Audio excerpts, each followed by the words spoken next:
Pitágoras 1. Pensamiento y objeto. El Pitágoras en la sombra. Hubo una persona llamada Pitágoras que vivió y murió alrededor del 570 al 495 a.C., pero se sabe muy poco de él, o quizás se sabe un montón sobre él, pero la mayor parte es seguramente falsa, porque el rastro documental está repleto de contradicciones. Combina lo sublime, lo ridículo, lo increíble y lo simplemente estrafalario. Se dijo de Pitágoras que era hijo de Apolo, que tenía un muslo de oro y que brillaba. Quizá defendía el vegetarianismo, y quizá no. Entre sus dichos más notorios está el mandato de no comer alubias, porque las alubias tienen alma. Sin embargo, varias fuentes cercanas en el tiempo niegan de manera explícita que dijera o creyera nada parecido. Más fiable resulta que Pitágoras creyera en la transmigración de las almas, y que lo enseñara. Hay varias historias, todas dudosas ciertamente, que parecen corroborarlo. Según Aulogelio, Pitágoras recordaba 4 de sus vidas pasadas, entre ellas la que pasó como un bello cortesano llamado Alco. Genófanes cuenta que Pitágoras, al oír los aullidos de un perro que estaba recibiendo una paliza, se apresuró a detenerla, asegurando que había reconocido la voz de un amigo fallecido. Pitágoras también, como lo haría San Francisco siglos después, predicaba a los animales. La Enciclopedia Stanford de Filosofía, un recurso en línea gratis y extremadamente valioso, lo resume así. La imagen moderna y popular de Pitágoras es la de un maestro de las matemáticas y la ciencia. Las evidencias cercanas a su época muestran, sin embargo, que aunque Pitágoras fue famoso en sus días, e incluso 150 años después, en la época de Platón y Aristóteles no era la matemática ni en la ciencia en lo que basaba su fama. Pitágoras era famoso. Primero, como experto en el destino del alma después de la muerte, que enseñaba que el alma era inmortal y pasaba por una serie de reencarnaciones. Segundo, como experto en el ritual religioso. Tercero, como un remedio milagroso que tenía un muslo de oro y podía estar en 2 sitios a la vez. Cuarto, como fundador de un estilo de vida estricto que preconizaba restricciones dietéticas y una autodisciplina rigurosa. Unas cuantas cosas parecen claras. El Pitágoras histórico nació en la griega de Samos, en la isla griega de Samos. Viajó mucho y se convirtió en el inspirador y fundador de un movimiento religioso inusual. Su culto floreció brevemente en Crotona, sur de Italia, y desarrolló sucursales en otros lugares antes de ser reprimido en todas partes. Los pitagóricos formaban sociedades secretas, y en ellas se centraba la vida de los iniciados. Estas comunidades, que incluían tanto hombres como mujeres, proclamaban una especie de misticismo intelectual, que a la mayoría de los contemporáneos les parecía maravilloso, pero extraño y amenazador. Su visión del mundo se centraba en la veneración de los números y en la armonía musical, que según ellos reflejaba la estructura profunda de la realidad. Como veremos, algo de razón tenía. El Pitágoras real. Aquí está de nuevo la Enciclopedia Stanford. La imagen de Pitágoras que emerge de las evidencias no es por tanto la de un matemático, que ofrecía demostraciones rigurosas, ni la de un científico, que hiciera experimentos para descubrir la naturaleza del mundo natural, sino más bien la de alguien que ve un significado especial y asigna una prominencia especial a las relaciones matemáticas que circulaban ampliamente. Bertrand Russell fue más sucinto, una combinación de Einstein y Mary Baker Eddy. Para los estudiosos de la biografía factual, uno de los mayores problemas es que los seguidores posteriores de Pitágoras atribuyeron sus ideas al propio Pitágoras. De esa forma esperaban revestir sus ideas de autoridad y a la vez, reforzando la autoridad de Pitágoras, promover su comunidad, que había sido fundada por él. De esta forma, unos magníficos descubrimientos en diferentes campos de las matemáticas, la física y la música, así como un inspirador misticismo, una filosofía seminal y una moralidad pura fueron todos representados como el legado de una sola figura casi divina.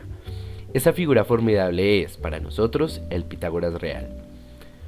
No es del todo inadecuado atribuir al histórico Pitágoras en la sombra algún mérito del Pitágoras real, porque los grandes logros del segundo en matemáticas y ciencia surgieron de la forma de vida que el primero inspiró y de la comunidad que fundó.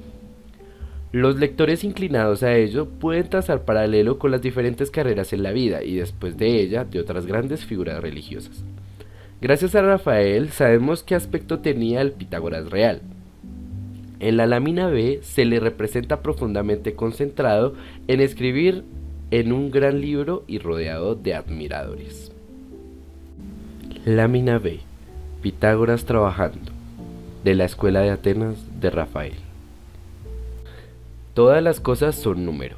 Es difícil distinguir lo que está escribiendo Pitágoras, pero me gusta fantasear que es alguna versión de su credo más fundamental. Todas las cosas son número. También es difícil saber a tanta distancia en el tiempo y el espacio qué es exactamente lo que Pitágoras quería decir con eso, así que tenemos que usar la imaginación. El teorema de Pitágoras. Para empezar, Pitágoras estaba poderosamente impresionado por el teorema de Pitágoras, tanto que, cuando lo descubrió, en un notable desliz de su vegetarianismo, ofreció una hecatombe, el sacrificio ritual de 100 bueyes seguido de una fiesta, a las musas a modo de agradecimiento. ¿A qué tanto alboroto? El teorema de Pitágoras es una afirmación sobre los triángulos rectángulos, es decir, triángulos que contienen un ángulo de 90 grados, o en otras palabras, una esquina de un cuadrado.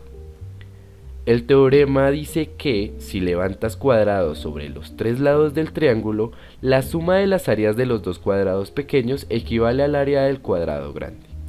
Un ejemplo clásico es el triángulo rectángulo 3, 4, 5, que se muestra en la figura 1.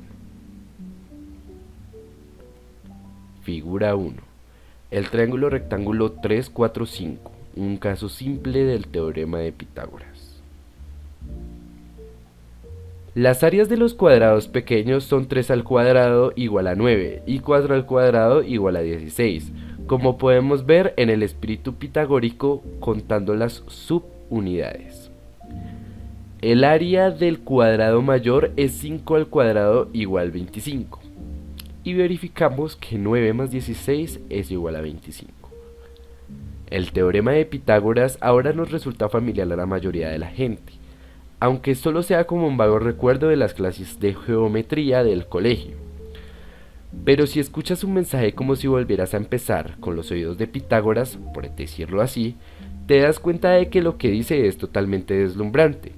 Te dice que la geometría de los objetos incorpora relaciones numéricas ocultas.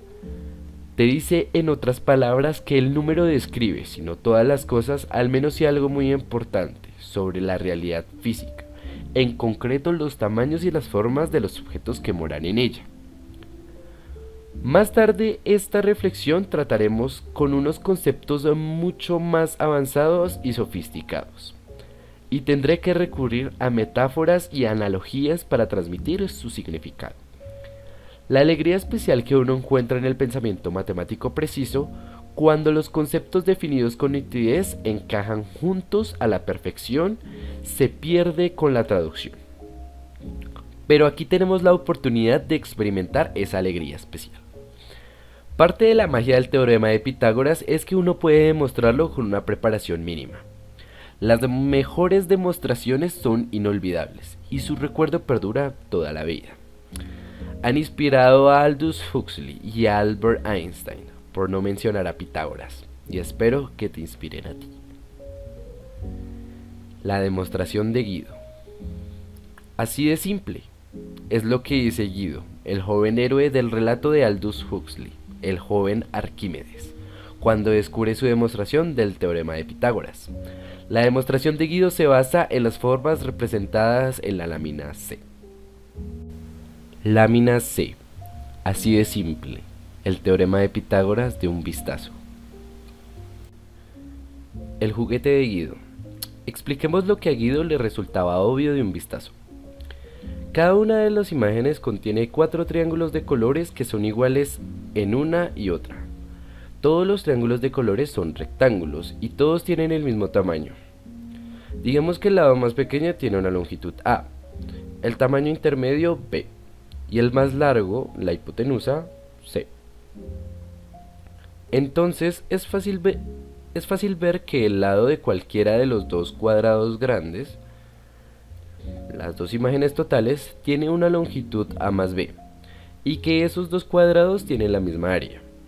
Por tanto, las partes no triangulares de las dos imágenes han de tener también áreas iguales. Pero, ¿qué son esas áreas iguales? En la primera imagen tenemos un cuadrado azul del lado A y un cuadrado rojo del lado B. Sus áreas son a cuadrado y b cuadrado. Y su área combinada es a al cuadrado más b al cuadrado. En la segunda imagen tenemos un cuadro gris del lado C. Su área es c cuadrado. Recordando el párrafo anterior, concluimos que a al cuadrado más b al cuadrado es igual a c al cuadrado, que es el teorema de Pitágoras. La demostración de Einstein. En sus notas autobiográficas, Einstein recuerdo que un tío me habló del teorema de Pitágoras antes de que el cuadernillo de geometría sagrada cayera en mis manos. Tras mucho esfuerzo conseguí demostrar el teorema basándome en triángulos similares.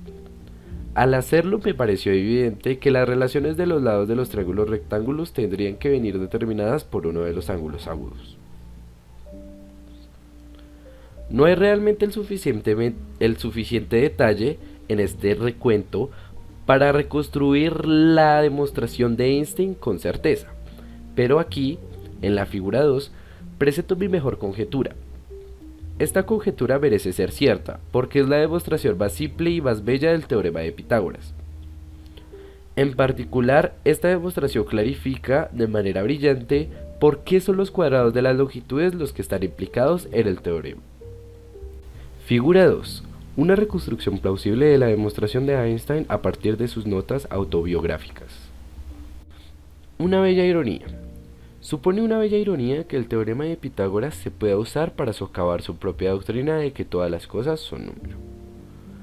Ese resultado escandaloso es el único resultado de la escuela pitagórica que no se atribuyó a Pitágoras, sino a su pupilo Hipaso. Poco después de su descubrimiento, Hipaso se ahogó en el mar. Si su muerte debe atribuirse a la ira de los dioses o a la de los pitagóricos es objeto de debate. El razonamiento de Hipaso es muy inteligente, pero no demasiado complicado. Demos un paseo por él. Consideremos un triángulo rectángulo isósceles, es decir, con los dos catetos iguales, en otras palabras, a igual b. El teorema de Pitágoras nos dice que 2 por a cuadrado igual a c al cuadrado. Ahora supongamos que las longitudes a y c son números enteros. Si todas las cosas son números, más vale que lo sean, pero hallaremos que eso es imposible. Si tanto a como c son números pares, podemos considerar un triángulo similar de la mitad de tamaño, y podemos seguir reduciéndolo hasta que alcancemos un triángulo donde al menos uno de los dos, a, c, es impar. Pero sea cual sea nuestra elección, llegamos a una contradicción. Primero supongamos que c es impar, entonces también lo es c cuadrado. Pero 2 por a cuadrado es igual a c al cuadrado. Es obviamente par, puesto que contiene un factor de 2. De modo que no podemos tener 2 por a cuadrado igual a c al cuadrado, como nos dice el teorema de Pitágoras. Contradicción. Alternativamente supongamos que c es par, digamos c igual a 2 por p. Entonces c al cuadrado igual a 4 por p al cuadrado. Entonces el teorema de Pitágoras nos dice, después de dividir ambos lados de la ecuación por 2, que a al cuadrado es igual a 2 por p al cuadrado. Y por tanto a no puede ser impar, por el mismo razonamiento que antes. Contradicción. Así que todas las cosas no pueden ser números enteros después de todo. No puede haber un átomo de longitud tal que todas las posibles longitudes sean múltiplos enteros de la longitud de ese átomo. A los pitagóricos no parece habérseles ocurrido que se puede extraer una conclusión diferente, salvando así el todas las cosas son número. Después de todo, se puede imaginar un mundo en el que el espacio se construya a partir de muchos átomos idénticos. De hecho, mis amigos Ed Fredkin y Stephen Wolfram defienden modelos de nuestro mundo basados en autómatas celulares, que tienen exactamente esa propiedad. Y la pantalla de tu ordenador, basada en átomos de luz a los que llamamos píxeles, demuestra que un mundo así puede parecer muy realista. Lógicamente, la conclusión correcta que debe extraerse es que en ese mundo no se pueden construir triángulos rectos isósceles exactos. Algo tiene que ir ligeramente mal. O bien el ángulo recto no tiene exactamente 90 grados, o bien los dos lados cortos no son exactamente iguales. O, como en la pantalla del ordenador, los lados de tus triángulos no serán exactamente rectos. Esta no es la opción que eligieron los matemáticos griegos. En su lugar consideraron la geometría en su forma continua más atractiva, donde permitimos coexistir los ángulos rectos exactos y la igualdad exacta de los lados. Esta es también la opción que se ha demostrado más fructífera para la física, como aprenderemos de Newton. Para hacerlo tuvieron que dar prioridad a la geometría sobre la aritmética, porque como hemos visto, los números enteros son inadecuados para describir incluso las figuras geométricas más simples. Así que abandonaron la letra, aunque no el espíritu de todas las cosas son número. Pensamiento y objeto. Porque la verdadera esencia del credo de Pitágoras no es la afirmación literal de que el mundo debe encarnar números enteros, sino la convicción optimista de que el mundo debería encarnar conceptos bellos. La lección por la que Hipaso pagó con su vida es que debemos estar dispuestos a aprender de la naturaleza cuáles son esos conceptos. En esta empresa, la humildad es obligatoria. La geometría no es menos bella que la aritmética. De hecho, resulta apropiada de una forma más natural a nuestros cerebros altamente visuales, y la mayoría de la gente la prefiere. Y la geometría no es menos conceptual, ni un mundo de la mente menos puro que la aritmética. Gran parte de la matemática de los antiguos griegos, epitomizada por los elementos de Euclides, se dedicó a mostrar exactamente eso, que la geometría es un sistema de la lógica. A medida que progresemos en nuestra reflexión, hallaremos que la naturaleza es inventiva en su lenguaje. La naturaleza amplía nuestra imaginación con nuevos tipos de números, nuevos tipos de geometría e incluso, en el mundo cuántico, nuevos tipos de lógica.